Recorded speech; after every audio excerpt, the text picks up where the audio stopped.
ಬಸವ ಪುಷ್ಪವೃಷ್ಟಿಯನ್ನು ಕವಿಯುತ್ತಾ ಅವರೆಲ್ಲ ಅನಂತ ಪಾವನ ಸಾನ್ನಿಧ್ಯಕ್ಕೆ ಮತ್ತೊಮ್ಮೆ ಭಕ್ತಿಯ ಶರಣಾರ್ಥಿಗಳನ್ನ ಕೋರುತ್ತಾ ಪರಮ ಪೂಜ್ಯರ ಒಂದು ಪಾವನ ಸಾನ್ನಿಧ್ಯದಲ್ಲಿ ಸುಮಾರು 27 ವರ್ಷಗಳ ಕಾಲ ನಡೆಯತಕ್ಕಂಥ ಈ ಬಸವ ಭೂಮಿ ಯಾತ್ರೆ ಬಹಳ ಪ್ರತಿ ವರ್ಷದಿಂದ ವರ್ಷಕ್ಕೆ ಶರಣ ಸಂಸ್ಕೃತಿ ವಚನ ಸಂಸ್ಕೃತಿಯನ್ನು ಒಳಗೊಂಡು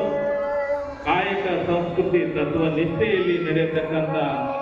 ಬಸವ ಭೂಮಿ ಯಾತ್ರೆಗೆ ಆಗಮಿಸಿರ್ತಕ್ಕಂಥ ಸರ್ವರಿಗೂ ಭಕ್ತಿಯ ಶರಣು ಶರಣಾರ್ಥಿಗಳನ್ನ ಕೋರುತ್ತೇವೆ. ಪೂಜ್ಯ ಆಯಾರ್ ಮಠಪತಿ ಅಪ್ಪಾಜಿಯವರ ಪಾವನ ಸಾನ್ನಿಧ್ಯದಲ್ಲಿ ನಡೆಯತಕ್ಕಂಥ ಈ ಬಸವ ಭೂಮಿಯ ಯಾತ್ರೆಯ ಸರ್ವ ಬಸವಾಭಿಮಾನಿಗಳಿಗೂ ಅನಂತ ಭಕ್ತಿ ಶರಣು ಶರಣಾರ್ಥಿಗಳು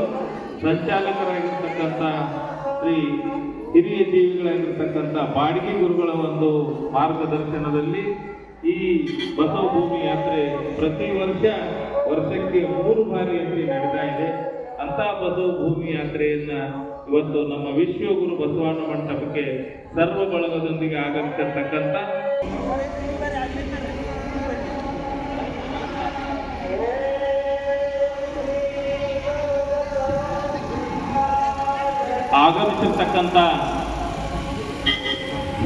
ಸರ್ವರಿಗೂ ಮತ್ತೊಮ್ಮೆ ಭಕ್ತಿ ಶರಣಾರ್ಥಿಗಳನ್ನ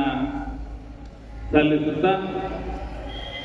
ಭಕ್ತಗಳಿಗೂ ವಿಶ್ವಗುರು ಬಸವಾನುಭವ ಮಂಟಪದ ಪರವಾಗಿ ತುಂಬ ಹೃದಯದ ಅನಂತ ಭಕ್ತಿ ಶರಣು ಶರಣಾರ್ಥಿಗಳು ದಯಮಾಡಿ ಮಂಡೆ ನೋವು ಇದ್ದವರು ಮೊಣಕಾಲು ನೋವು ಇದ್ದವರು ಕುರ್ಚಿ ಮೇಲೆ ದಯಮಾಡಿ ಆಸನಗಳ ಮೇಲೆ ಬಹಳ ಕಿಂಕರಾಗಿ ಸೇವೆ ಮಾಡಿ ಇದೆಲ್ಲ ಆಶ್ರಯದಾತರಾಗಿರ್ತಕ್ಕಂಥ ಲಿಂಗಾಯತಕ್ಕೆ ಮಾದೇವಪ್ಪಣ್ಣ ನರಸನ್ ಅವರಿವರ ಸ್ಮರಣ